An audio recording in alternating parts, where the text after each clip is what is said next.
morning and welcome to Faith on the Ground. Friends, we're so glad y'all are here with us. Faith on the Ground, if you're just now joining us and never listened to it, it's where we just shine a light on what God is doing through real people and real ministry just right here in our community. And I am so excited to have Pastor Justin Nelson here. He is with Clanton First Baptist. So, man, thank you so much for coming on the Ian, show thank you for having me. Just tell us a little bit about yourself. Tell us a little about. Well, I'm a local boy. I grew up here. My home church is Liberty Hill Baptist, and when I say home church, I mean really that's my. I never knew anything else other than Brother Roland Davis, and from birth to when I left and went to college, and then went into ministry the summer after my freshman year of college. Oh wow! And so Brother Roland also retired in that time, and during that when I left, he left basically. Right. So I don't think I ran him off, but he retired. He's finally gone. He's finally gone. I'm free. Yeah, that's right. But anyway, I'm married, and actually my wife's family is from here. We met with my sister. You and I were talking earlier before we started. My sister actually introduced my wife and I. Wow. Come on. But her family has roots here in Clanton as well. And so that was a connection that the Lord worked out. And Valerie and I have 3 children. Addie Pam is 10, Ridge is 5, and Emmy Kay will be 2 in about a month. Come on, man. Yeah, so wide range too. That's right. Hey, that's right. You're all over the place. When I was laying out plans for my life, being 40 and having a 2-year-old was not on there. But hey, the Lord, praise God. Yeah, that's right. The Lord saw something different. So. That's so good, man. So just jumping right on into it. You're from here, grew up at Liberty Hill, all these different things. How did you really just feel called into just ministry? So, Brother Don Smith, I know a lot of our local folks will know him as well. He was the music and youth combo position at Liberty Hill during my time, or early youth ministry. And the church was making a decision to kind of separate those roles, and we were going to pursue a part-time youth pastor. Yeah. And I was sitting on the back row where the youth sat at that time, and as I don't remember if it was Brother Roland or whoever got up and announced that, I just felt in my heart and in my spirit said, if you were old enough, you could do that. If you were ready, you could do that. And I was thinking, well, I'm going to teach and coach football. Yeah. I'm not. What is happening right now? And that was kind of the beginning. And so it was actually through the process of the church selecting a youth pastor that the Lord he used those circumstances to awaken that in my life. Yeah. And then different opportunities. People would ask me to do Sunday school or teach on Wednesday night for my peers. So the Lord began to create open doors to minister and to teach. And then all of that kind of culminated in my junior high school, the Strength to Stand conference, which Scott Dawson Evangelistic Association puts on. And I surrendered to the call to ministry. At that time, they went to the Knoxville Civic Center for the big everybody together. Alpha and Omega sessions were separated. They came together because there wasn't a venue large enough in Pigeon Forge, and so it was at the Knoxville Civic Center that I surrendered to ministry. Wow! And I was 16, about to turn 17. Yeah. And then. Really, it seemed like forever then, but looking back on it now, it was just a few years later. After I was 19, summer after my freshman year of college, I became the youth pastor at New Covenant Baptist Church. Yeah. Here, right across the street here, basically. Yeah. Oh, man, that's crazy. And I would take our students, all 4 or 5 of them, on different conferences or whatever, take them back to Strength to Stand. And I remember one time, one of the first ones we went to, this lady who was, all the youth pastors supposed to meet backstage, you know, or whatever. And there's this lady that's standing there welcoming everybody, and she said, "Excuse me, son, this is for the youth pastors." I said, "Yeah, I know." that would be me. It's like, please, there's a reason why I'm back here. Yeah, that's right. I'm not just wondering. She thought I was lost or something. Oh man, that's such a cool story, man. Because I know it's awesome to be able to take your students back to something. Yeah, that it was. Yeah, bring you into calling you into that's ministry right. at that moment. And so no, I know that was really cool. Yeah. So do you? And I know this might be a little off on this, but going from youth ministry, where did you have that decision to take that just next step into to be a pastor? To be a yeah. So I was. The Lord was awakening that in my life. I served 2 churches. I actually was back on staff at my home church at Liberty Hill for a while. And then as I was graduating college, I began to look for a full-time ministry position. And Taylorville Baptist Church in Tuscaloosa called me. And I was actually, the Lord was beginning to awaken that when I was at Taylorville. He moved me to Oxford in part because the pastor there, Stan Albright, just in conversations to me, he said, "No, look, I'm not promising you anything." He said, "But my vision is for this position, this hire, to be my successor. Oh, like wow. That's what I would love to happen. That's what I'm going to try to do." Yeah. And I was like, that's what the Lord is awakening me. Yes. And it didn't work out that way. He ended up going into being a AMS, Association Mission Strategist, working at the associational level. And COVID hits. He is gone, taking this other position. COVID hits, and I found myself leading First Baptist Oxford through COVID, and of course in conjunction with lay. Yeah, that's right. Yeah. Man. And of course we had other staff, and I mean it wasn't like I was by myself. We had good lay leaders, but the Lord used that. I preached for 2 months. I did it, basically everything a pastor would do for 2 months until we got an interim. And the Lord used that to awaken and said, now's the time. This is what I want you to do. Man, come on. And then Camden Baptist called me. Yeah. And which is my wife's home church. So I That's guess so cool. I guess we don't get real far away from home, but one side or another. But anyway, and then I was there for 4 years, and then Clanton First Baptist called. Come on, man. That's such a cool just transition into that too. The Lord used the circumstance to awaken it in my life. Absolutely. Yeah. Come on. And so going into ministry, you're in it, you're working, you're on the ground, whatever. But what's a moment that just confirmed that you were just right where God wanted you to be? And then what I mean by that is just, man, sometimes when ministry leaders start and things get tough or something's kind of going crazy or you're trying to figure out if you're doing the right stuff, you're just like, man, do I really need to be doing this? Is this really something? But what was a moment just confirming like, no, this is something I'm called to? So let me answer it first specific to Clanton First Baptist. Yeah, absolutely. When I was in Camden, we were very happy. Everything was going really well. I mean, we were the church was the revitalization process the church was going through. The Alabama Baptist State Board of Mission had used what God was doing in Camden to promote their Myers Mallory mission offering, and I mean, so we were being recognized like it was a good thing that was going, and very excited about it, very fulfilled, happy, but we couldn't find a house. Every door kept closing. I was like, I don't want to live in this pastorum forever, right? And the church was even kind of like the chairman of deacons at one time was kind of talking to me about buying the pastorum possibly, but that never happened, and we couldn't find a house, and then I get a call from Clanton First Baptist, and it was really weird in that process. I'm talking to the chairman of the search team, and I'm talking to a realtor, and I'm talking, right. and anyway, I accepted the call to come to Clanton First Baptist. In 6 weeks, they sold the pastorum.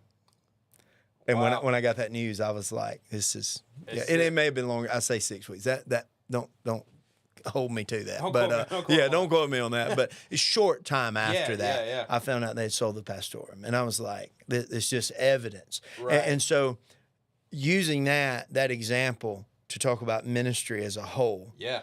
you see evidences. It's hard to sit in a moment, and because in the moment your emotions are involved. In the moment, boy, just woe is me, But then you can look back. Yeah. And you can see God's hand here.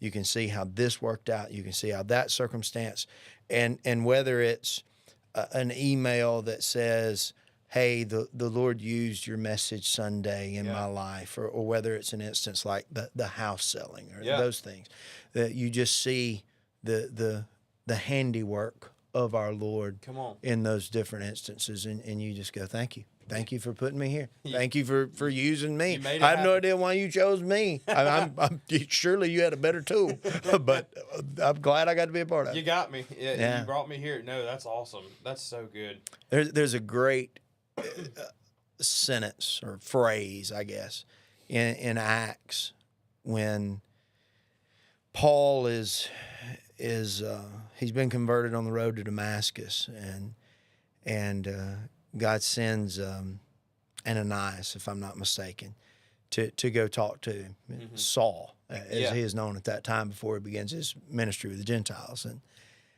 and God tells Ananias, go to Saul. He is my chosen instrument to take my gospel to the Gentiles. Yeah. And that's such a beautiful picture that everybody is a chosen instrument, the right tool for the job, for whatever God has called them to do. Yeah, absolutely. And me and you and everybody listening is no different. We're the right tool for whatever God has us to do. Gosh, that's so good. Absolutely.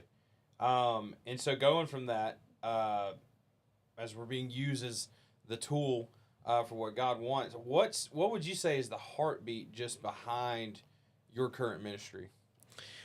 The thing that is... Or just your calling overall, I see.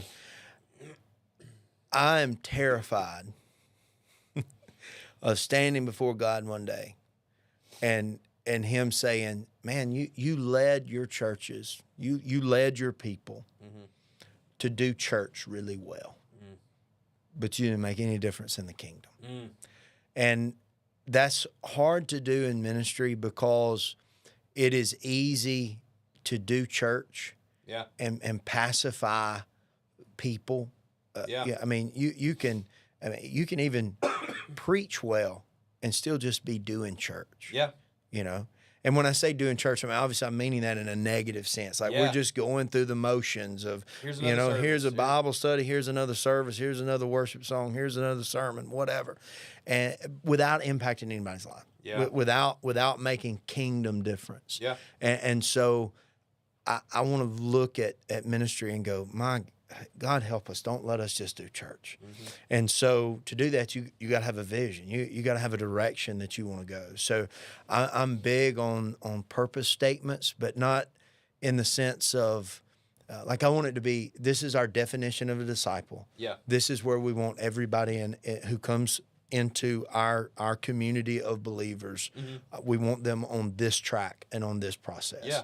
And so we're defining that as exalting Jesus, exalting Jesus, equipping believers, and engaging people. Yeah. Out of the Great Commandment, the Great Commission, Acts 1:8. Yeah. And just saying that's what we want to be about. We want to be about loving the Lord our God with all our heart, soul, mind, and strength, loving our neighbors, ourselves, making disciples in all things, and having a missional footprint locally, nationally, and internationally as we get out of Acts 1:8. Yeah. And so, and if we pursue that, then we get out of doing church. Right. No, I got you, man. And it takes a lot just to have all that just set and building it and growing that and cultivating that culture of just like not just doing church. It never ends. I think it's a constant just making sure, hey, why are we doing this? Why are we doing this? That's right. No, that is so good. But hey, real quick, we're going to take a quick break.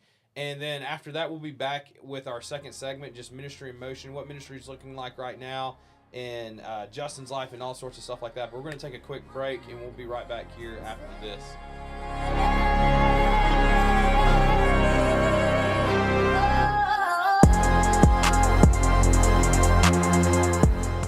This season, when our local baseball and softball teams take the field, they've got a true MVP backing them up. Deidre Gadberry State Farm. From the first pitch to the final out, Deidre Gadberry State Farm is proud to support our local athletes and their families because protecting what matters most is always a winning play. Whether it's auto, home, life, or business insurance, get coverage that fits your game plan. Cheering for our teams and protecting our community. Deidre Gadberry State Farm in Clanton.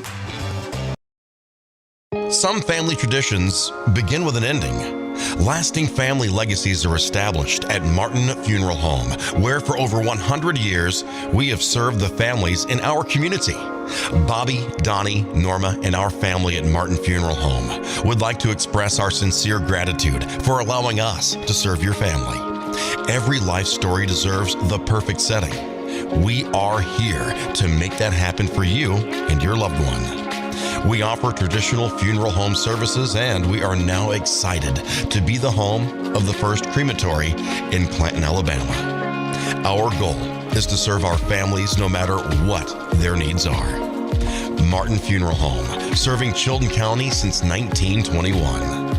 Please give us a call at 205-755-3550.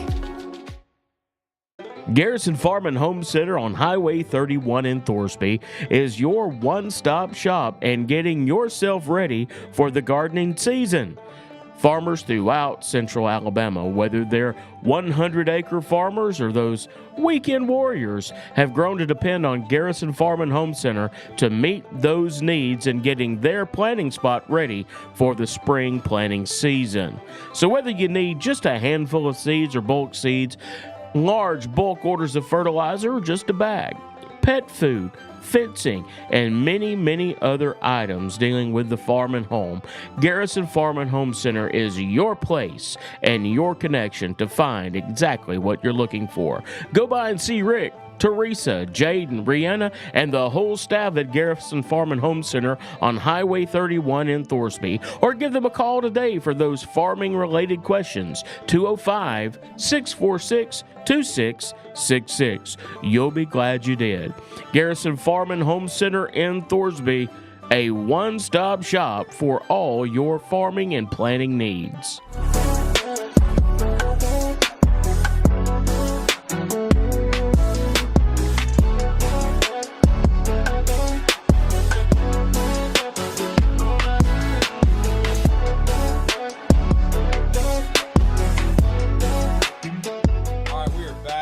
Faith on the Ground with Justin Nelson.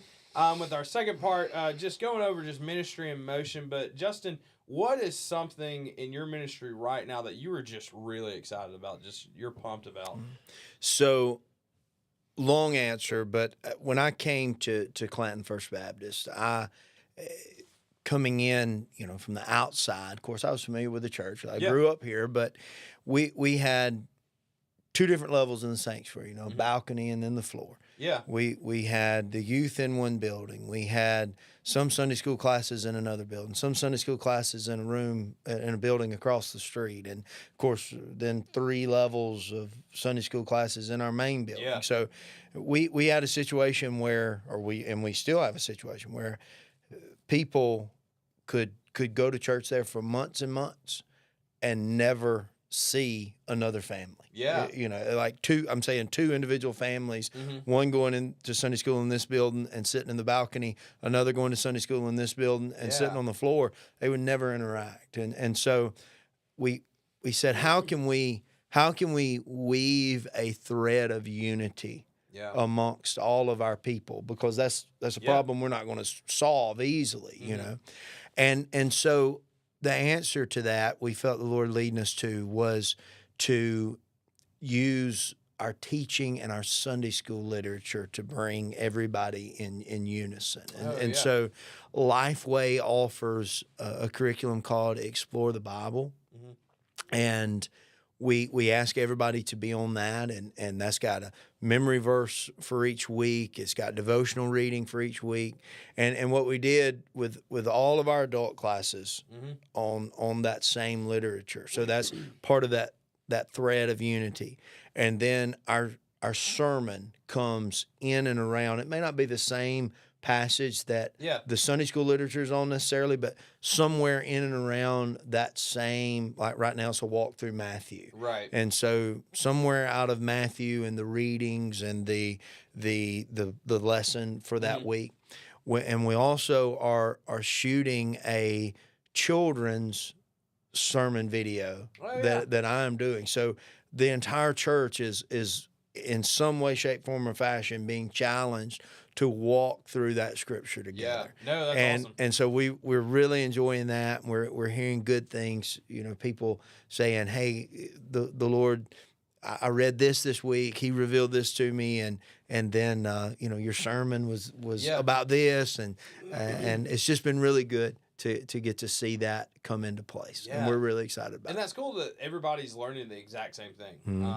And we hope that conversations are, you know, parents are talking with their kids and grandparents are talking with their grandchildren. Yeah. And you know, friends are eating lunch and talking about, you know, Matthew 19 Right. or whatever, or 18. Yeah. So For yeah. sure. Come on, man. That's so good. So changing gears here. So can you just share a recent God moment just that you've seen through your ministry and through your work? We had a couple who came and their children were beginning to be involved in children's ministry. Yeah. And I had no idea where they were spiritually. And so we sat down and I met with them over a series of Wednesday nights and just sharing the gospel, sharing discipleship, and just walking with them as they what they were doing. They wanted membership in the church. But as the church, one of the things that I saw as a downfall of not any particular church, but the church overall, especially Southern Baptist churches, is, man, we were just taking people at the altar that wanted to join, and we you know, we're not diving into their life. We're not seeing, you know, what they believe. So you're making a covenant with a body. And the individual, we don't know what the individual believes, and the individual doesn't know what the church is standing for. Right. If we just take so trying to address that issue, and that's where this was born out of. This couple's coming saying, "Hey, we think we want to join the church," and our response should be and was in this case, let's talk about Jesus first. Let's talk about where you are with the gospel first. For sure. And as a result of that they're going through that went from that individual time with me to a new members class with others, and the man, of course I'm not going to share his name but the man, the husband, and his question on our new member like survey thing, we asked him, what does salvation mean? Like, what does it take to get to heaven? And he wrote some good stuff, but he wrote in there, he said, "Not I, but him." I went, my brother gets it. My brother gets it, you know. And so when you see those light bulb moments in people's lives, and I was like, that's edification for me, you know, and I'm happy for that person, but it's like validation of the ministry that God is doing in the church that you're leading, you know. And so that's a beautiful picture. Beautiful picture. Man. And so this one might kind of sound the same, but how have you seen God moving in unexpected ways lately in your life here? All right. So the Sunday school literature, right? Yes. Okay. Lifeway wrote that, however, probably a year ago or more. Right. Okay. Yeah. Then we make the decision to go, and we set the date that we're going to start, which was March 1st of this year. Okay. And so we have this vague plan. We knew we were going to start on March 1st before we even knew what the passage was going to be, okay? We set the plan without knowing necessarily what the literature was going to be, which was horrifying. But nonetheless, yeah.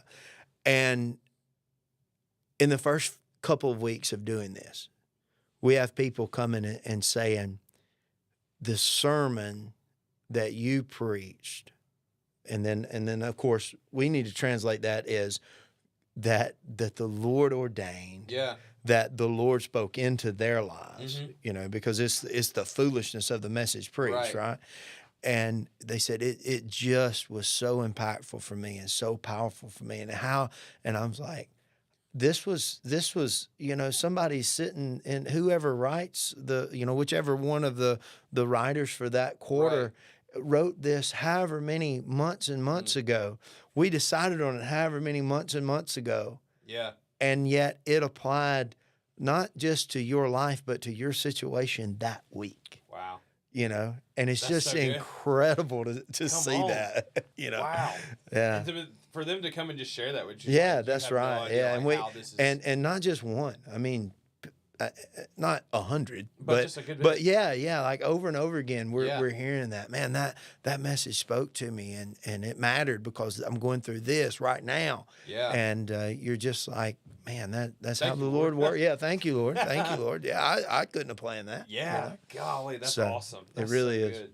And so this next one that we're going into is just more just personal and real things, just that you're going through and that you experience. But what's a spiritual lesson that God's been just teaching you here recently? Yeah. Leadership. And I don't know, I guess that's to put it in one word, and I'm still really learning that. So it's not a finished product, but at my still relatively new position, you know, a little over a year now, I've never led staff before. To the extent, and certainly not the number. Yeah. When I was at Camden, my wife, Valerie, was on staff. She was full-time music and children. And we had a bivocational youth pastor Sundays and Wednesdays. And we had a ministry assistant. And I mean, so our staff meeting was basically me and my wife. Yeah. And so and then obviously now we're you know, I'm looking in a room with 7 or 8 people and all of them ministers. And so how do I continue to disciple these people? How do I pastor these people? How do I lead these people? And so that's and I guess that's what I hope the Lord is doing in my life. Right? That's what I want him to be moving in my life. Yeah. More so maybe than what he really is. That's where I'm going. God, I need help in this. Right. You know? For sure. So, no, that's so good. And so going off of that, what is something that just keeps you encouraged on the hard days, on the difficult days? Yeah. So I am hard on myself. I'm a perfectionist. Yeah. I want everything done with excellence, and primarily what I do done with excellence, you know. And I tend to not give myself a lot of grace. And so I hear some guys, pastors especially, talking about their wife keeps them grounded. Yeah. Well, I don't have to worry about being grounded. I ground myself plenty.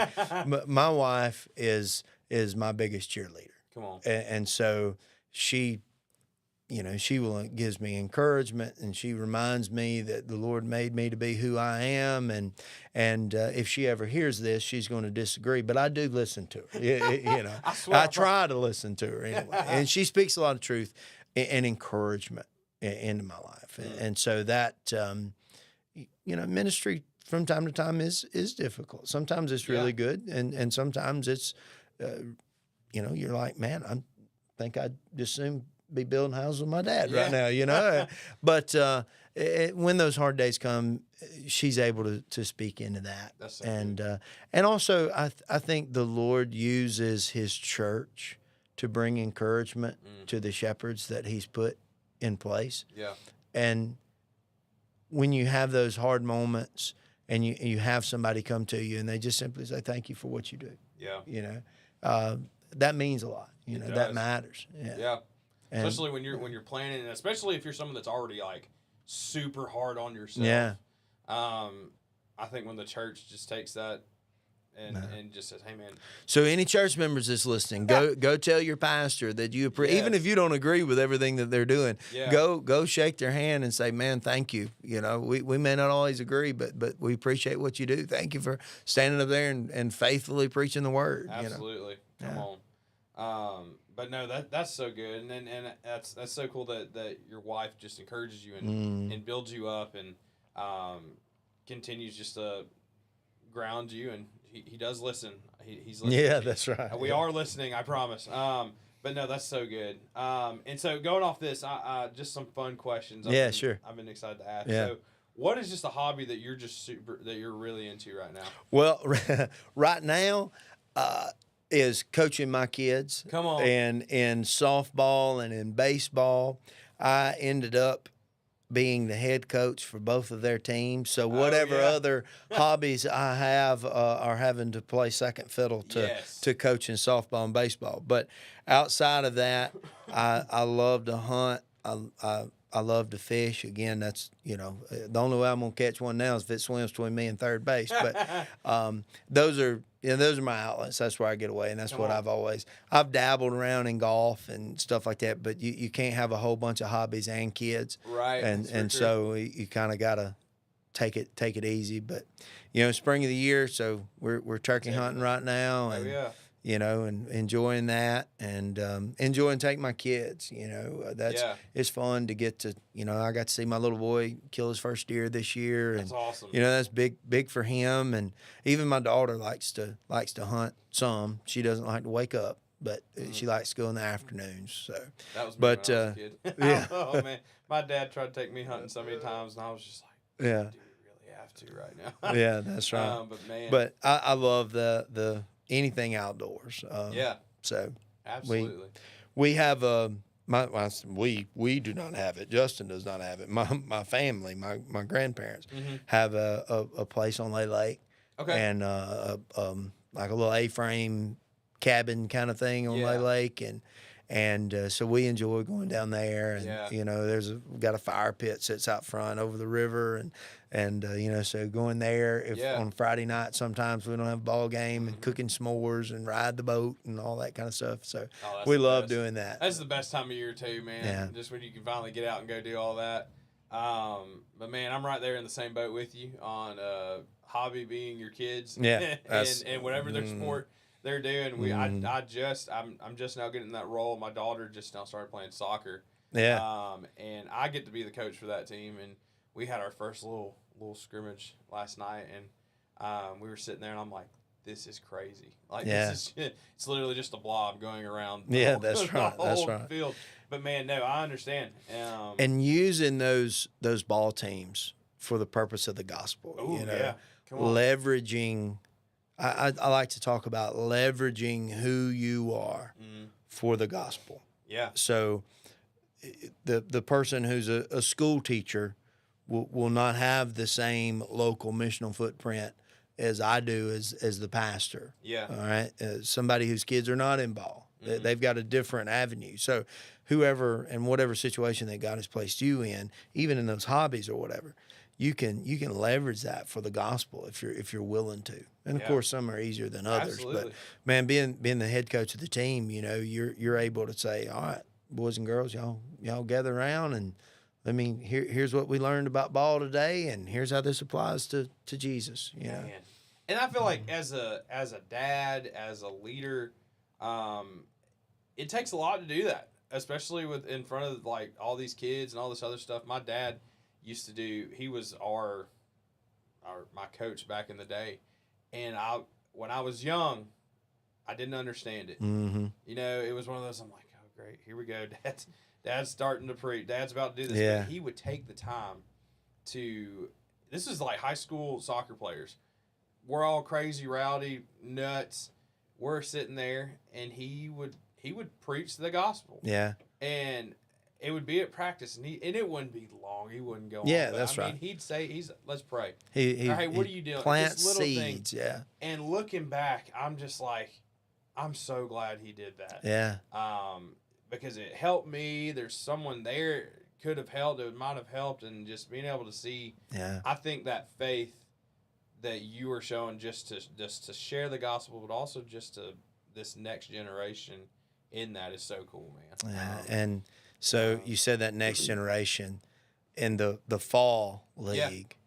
My daughter, she knows I'm doing a little devotion or whatever at the end of every game and every practice. And, she said one day, she said, "Daddy, can I do the devotion?" Oh gosh. And I said, yeah, Yeah, baby, absolutely. you sure can. Yeah. And so she and another believer, a Yeah. child, but a believer Yeah. on the team, they got where we kind of put it in their hands, and they would rotate, and I would help them, you know, Yeah, if yeah. they need it. But they would come every game and every practice. One or the other of them was something prepared, so they got to share the gospel with their teammates. Man. You know, and obedience is success in sharing the gospel. It's not up to us for that person to respond. It's Yeah. not up to Addie, Pam, and Livy, who were sharing the gospel with their teammates. No, as far as we know, nobody ever came to know Jesus as a result of that. Yeah. But I mean, So they seeds. planted seeds, and that's part of teaching them that we need to consider success obedience to the Great Commission. You know. Yeah. And That's so that's good. it's hard to remember that, because we get discouraged when, Mm-hmm. man, we have shared the gospel 500 times with all these ball teams, and nobody's Right. ever, well, you were faithful. Yeah. You were obedient. That's so good. That's what matters. Come on, man. I love it. And so, going to this next question, if you could sit down with any biblical figure besides Jesus, who would it be Yeah. and why?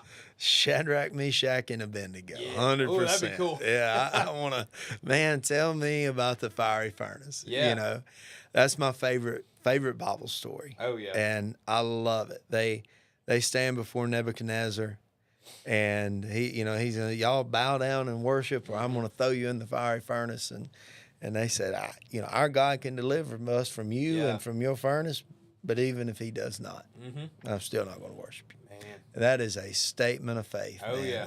And I would, it would be Shadrach, Meshach, and Abednego. 100%. Tell me about the fiery furnace, man. How crazy was that in Yeah. that moment? And then to just the fourth man in the fire. just be Yeah, like, that's right. What the Yeah. world?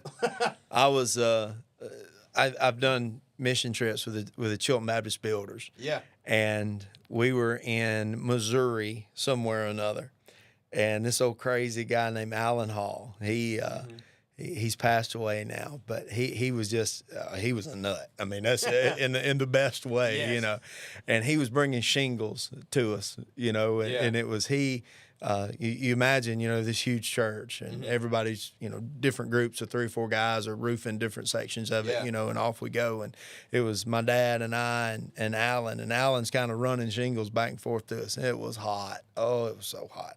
And every time he'd come up the ladder, he'd say, "You think it's hot now? What about old Shadrach, Meshach, and Abednego in that fiery furnace?" And off he'd go. He'd come up with another load. He'd throw the shingles down. He said, "They didn't even smell like smoke." It's like, you think this is he just carried the story every Oh my load, gosh. I'd be like, yes, I know, yeah. I'm dying. of That's it. right. Yeah.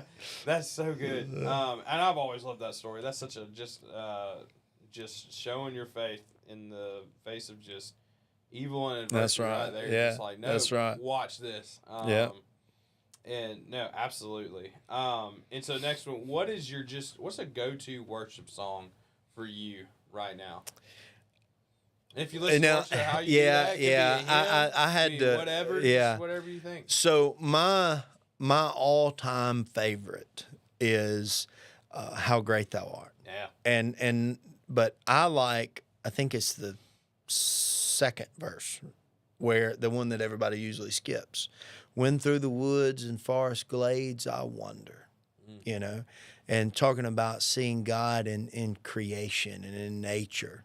When I look down from lofty mountain grandeur, Yeah. then sings my soul, my Savior God That's to so thee. good. Yeah. And as a hunter, loving the outdoors, that man, that speaks to me. Right.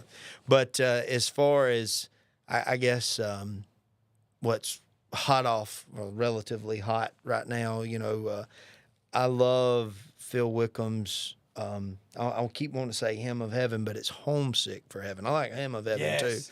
Oh, but man. "Homesick for Heaven," when he says, "I see my children run to your arms," Ooh. and that's very, very powerful. I mean, that needs to be the prayer of every parent. Yeah. I want to see my children run to the arms of Jesus. And we don't know what that's going to look like. I mean, I as a man, sitting in Jesus's lap don't really do anything for me. You know what I'm saying? I don't even know that I really want to do that. But imagine them as little kids running to the arms of Jesus. I love that image, and thinking about, what resonates with me is bowing down and surrender and submission before him. He is my King. He is my Lord. And so that's I love that. I love that. I love that image, running to the arms of Jesus. And Phil Wickham just got so many good ones, and that is truly one of my favorites that he's ever done. Yeah. There's that one. I think there was one that he did. It's called like Running to You or something, where it's just like, it might have been it might actually be Homesick for Heaven. But man, I've loved all his stuff. Yeah. Very powerful. But so and theologically sound. Yeah. That's in worship, it's so easy to because it sounds good, or it's creative. But I learned through we've gone through a search process for a music minister. We've hired a guy now, but in that process, it became so clear that we learn doctrine, we learn theology, especially as a child, from our music. It's very true, yeah. And so, my goodness, as pastors, as shepherds, you got to choose that music well. Yeah. You got to choose that doctrine that you want portrayed to your people well, and that's one thing I like about Wickham's music is it's creative, it's well done, but as far as I know, now I hadn't listened to every word of every song, but as far as I know, the ones I'm like, man, that's doctrinally sound. I love that image, Yeah. So, for sure. Come on, man. Well, hey, we're gonna take a quick break. And then we'll be back with our last segment, just looking ahead, what ministry looks like going forward and all that good stuff. But we'll take a break here, and we'll be here right here after this.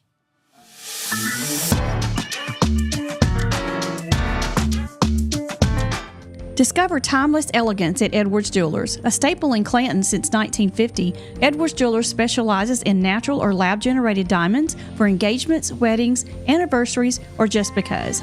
Your special someone deserves the very best. Come see us today or visit edwardsjewelersllc.com and choose from our amazing selection of diamonds, gold, platinum, and more. Edwards Jewelers in Clanton. Luxury at its finest. Need reliable towing or diesel repair? Mems Wrecker and Heavy Duty Diesel Repair has you covered. We specialize in light and heavy duty towing and recovery with the latest equipment for any job, from campers and tractor trailers to winch box recoveries, and the only local-based rotator in the county. We do it all. Our diesel repair services include computer diagnostics, engine rebuilds, transmission and clutch work, and general maintenance. Trust Mems Wrecker and Heavy Duty Diesel Repair for top-notch service. Call us at 205-217-1984.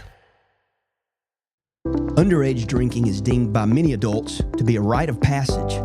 Parents who host parties for youth may think they are being protective, but they are actually putting their youth at risk of physical and social consequences. Know the truth. Underage drinking and social hosting is a bad mix. For more information, contact Central Alabama Wellness, 205-651-0077, or visit centralalabamawellness.org. The plans you have for your property need the right equipment. Kubota has reliable tractors, utility vehicles, and mowers to help you make the most of your land, along with strong dealer support. Stop by today to explore our lineup. Right now, bring home select Kubota BX Series with 0% financing available or save up to $1,500. Now through February 28th, see us or go to KubotaUSA.com for full disclaimer. Get by Clanton Tractor today or visit ClantonTractor.com.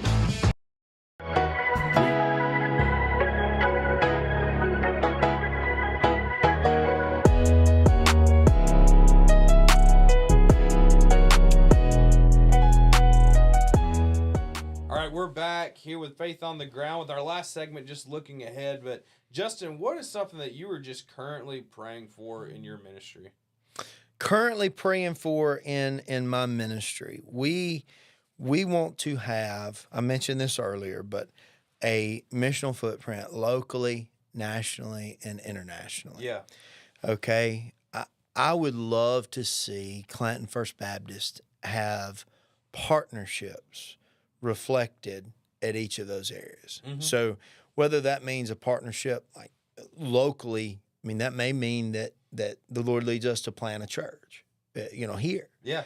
Or that may mean that we find some other area of ministry, to launch or grow into, or just to partner with financially and in service. But a church plant in a more urban, bigger city area with to have a wider footprint, be able to partner with a young church that is coming up in New Orleans or Atlanta or Huntsville or something like that, that is accessible enough, or for that matter, Portland, Oregon, areas of great lostness. Right. And so, yes, we want to have a footprint.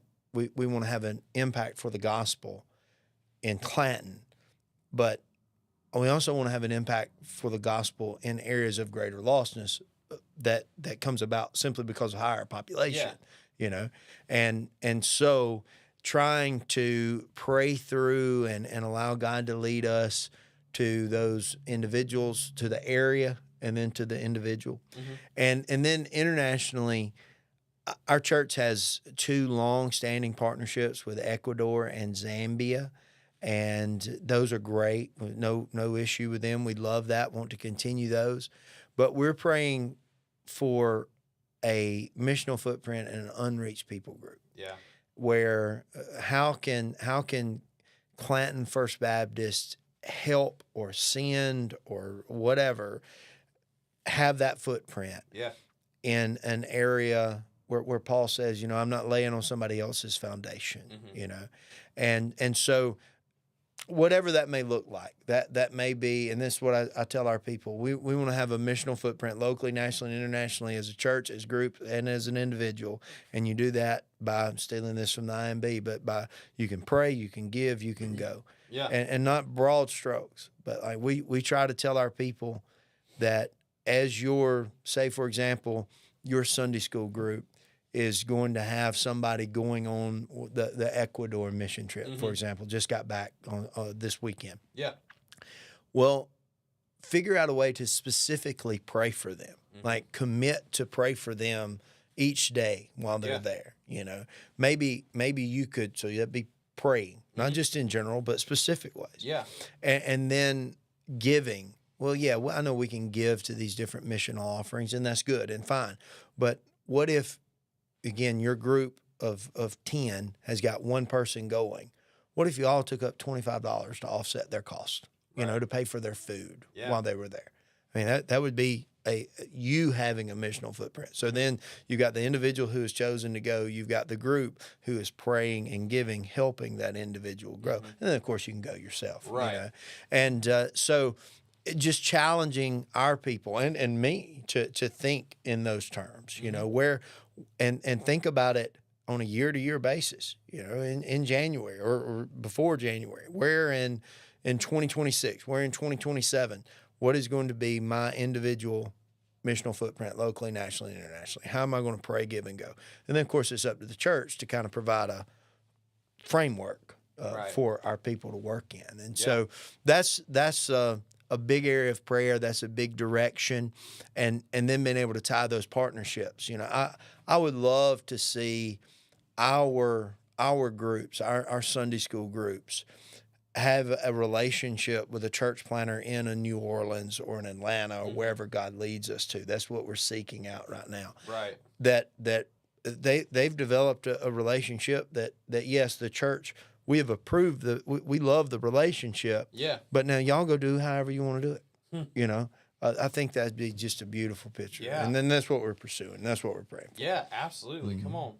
And this might kind of be in the same category as this, but what's just a dream that you have for this next season of your ministry or your work? Well, I think about that more personally. I mean, the church, Yeah, like for you sure. said, that's going in. That, I mean, that's it for Yeah. the church. Personally, I want to come to the place where I can give back, where I can invest. Right. And, you know, I mean, I know everybody needs to be making disciples at all times, but, Yeah.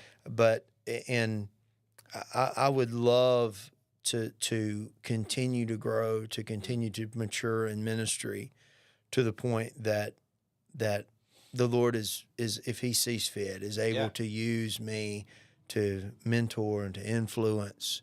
I love leading leaders, Absolutely. and that's you know, you got to have some mileage on you, really, you know, to Right. have some credence in that. So, so just kind of that's what I would love to see. I would love to see some, and you know, I don't have any idea what this would look like. I don't have any path toward that. Right. It's just out there. I would love to have a group of 5 young pastors or youth ministers or whatever that I'm meeting with and discipling, you know, Yeah. on a regular basis, you know. Absolutely. And so prayerfully the Lord will open that door one on, day, man. you know. I love it. And so I love this one. What is something that you would tell yourself first starting out in ministry? Something you tell yourself first starting out in ministry. First starting out, I would tell myself, first of all, stay true to the word. Looking back, especially in my early days, I chose creativity over just letting the Bible speak. Yeah. And I'm thinking specifically about the preaching moment, you Yeah. know. Looking back at some of those early sermons, I said, what was I thinking, man? Just preach the Bible, you know. And you're young, you got to learn. I understand that. So I would say be faithful to the word. I would say prioritize the people. And what I mean by that is you hear about ministers, pastors burning out, Yeah. right?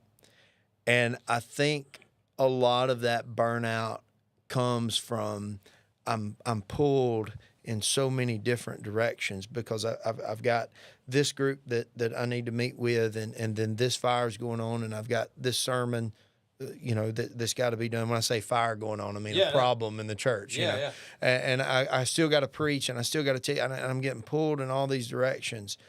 And I think if young Justin would have, and this is something that I learned, I wish I'd have learned it earlier, go to work really, really hard for the time you're supposed to be there, and then shut the office down. Yeah. All right. Now but people, Yeah. somebody's in the hospital, somebody calls and needs you. Not the personnel committee wanting whatever. We'll deal with the personnel committee in due time. We schedule that stuff. Right. But needs of the people, that's when you put your life aside and you meet the needs of the people. You know, Jesus was tired. Man, he'd been doing ministry all day. He was tired, but the people, they needed him, and he had compassion on the people. Yeah. And that's what I wish I would have learned that earlier. For sure. So those, and I mean, there's a bunch, man. You think about, I think about the mistakes that I made and continue to make, but really early on, just being wise, being faithful to your personal devotion time. You know, somebody told me this really early, and I would tell myself this again. They said, let your walk with the Lord, let that spill over into your ministry. Yeah. And let that be what drives your ministry. For sure. Because if you're wanting your ministry to replace your walk with the Lord, you're setting yourself up for failure. Oh yeah. And that wasn't the exact words. That's what I heard. But yeah, for sure. And so if you're subbing out your individual time with the Lord for sermon preparation, brother, that ain't the same. And you are not abiding in the vine when you're doing that. And so I would tell myself that again. I was like, brother, push into the Word, push into your time with Jesus, and then allow that to fuel your ministry. Yeah. Not the other way around. Right. For sure, man. No, that's so good. And I think we get so caught up. I think a lot of ministers just get so caught up in just trying to put out those fires, trying to do all that stuff, and try to get all of that at once to where a lot of people think, and I'm so guilty of this, of just that sermon prep is enough. This sermon prep is fine, but that's truly not you abiding, like you said, abiding in just Christ, spending that time with Him. Yeah. Not just to preach it, but just to be fed on your own and have that's your right. cup Feed filled yourself. up. We tell that to our people, Yeah. and then a lot of times don't do it. Right. Don't do it ourselves. That's so good. And giving grace to yourself in that. I mean, you know, if you're, I was sick a couple weeks back. Yeah. I felt awful. Well, I'll be honest with you, I didn't spend time with the Lord that day. I was so sick, I felt like my eyes were crossed, you know. I felt horrible. And like the Lord has grace for stuff like that, you know. I mean, don't be legalistic about your time with the Lord, but at the same time, prioritize that time with Absolutely. the Lord, you know, and let that be the overflow. That's so good. I remember talking about being burnt out, and I realized one day that through my seminary training, I had never heard anybody say, hey, in ministry, you need to work your fanny off for the people. All I heard was, you know, be careful with your time, kind of like what I was talking about before. And those things are true. But I think sometimes ministers get a reputation of being lazy. Yeah. You know, and we know the cliche, you only work on Sunday, you know. But sometimes that's kind of justified, you know. And I mean, and I hope it's not in I meet with a group of pastors on Monday mornings, and I can tell you that those 5 or 6 guys, they get after it. Yeah. You know, they do well. And I'm sure most of our Chilton County pastors do, but so I'm not pointing fingers at anybody, but just as an overall statement, I mean, as believers, like we need to work hard at what we do for the Lord and for the church, and then rest well too. Yeah. You know? For sure. Absolutely. I don't really know how I ended up in that world, but Hey, it happens. That's still good, man. And so for the last one, how can just us, the community, just be praying for you personally and for your ministry? I think for both faithfulness. Yeah. Faithfulness for Clanton First Baptist, that she would be faithful to the missional footprint that the Lord would lead her to, and faithful for me, faithfulness for me, that I would continue in the gospel, that I would continue to grow closer to the Lord. You know, my hope and desire and prayer for myself is, I mean, obviously you think of these moral failures in pastors. I mean, nobody wants that. Right. You know, but I also, I don't want to be at the end of my run and look back and just be overcome with regret. Yeah. You know, No, I want to look back and go, to the best of my ability, by the grace of God, I was faithful to the calling that He had given me. You know, and then of course, you know, we want to hear the Lord say, "Well done, good and faithful servant." But I think we need to want to, understanding we're going to fail, yes. But I hope that people desire to look back and on their own evaluation, go, yes, I messed up. Yes, I failed. Absolutely. But man, I tried hard. Yeah. I did my best. Come on. You know, we all, I tell my little boy playing baseball, like and my girl playing softball too, like, part of the game is striking out. You know, you're going to get out. You're going to make errors. Right. You know, that's part of the game. Yeah. And part of the game of the Christian life is we are going to make errors. You know, 1 John says he has no sin, is a liar, and makes God out to be a liar. Yeah. So we are going to have those errors.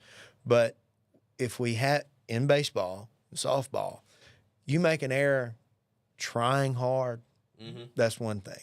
Yeah. you make an error because you just don't care, Right. man, that's in a different category. And how much more spiritually does that matter? You know, I tried hard and couldn't get there. I tried hard and failed, you know, but versus, I don't care, man. That speaks even to salvation. Yeah. You know what I mean? Yeah, I for mean, sure. if you push that to that far. So faithfulness. Pray for faithfulness. Come on, man. I love that. Well, that's something we'll definitely be doing. And man, I wanted to just say thank you so much for coming on the show. Yeah. this Once morning. again, thanks for having me. Enjoyed it. Letting us just learn just a little bit more about you, Yeah. your heart, and I want you. We can see that your heart in the community and what y'all are doing at First Baptist and everything. And so, just thank you for what you do, man. and all that good stuff. But this has been such a great time just to go over all just your heart, your ministry, how you were called into it. But thank you so much. Yeah, man. Thank Enjoyed you it. guys for coming on the show and listening in. We'll be back next Tuesday at 10:30. You can catch it on Facebook, on the Piper Peach app, or on YouTube as well, for Faith on the Ground. So we want to thank you guys so much for tuning in, and we will see you guys next week.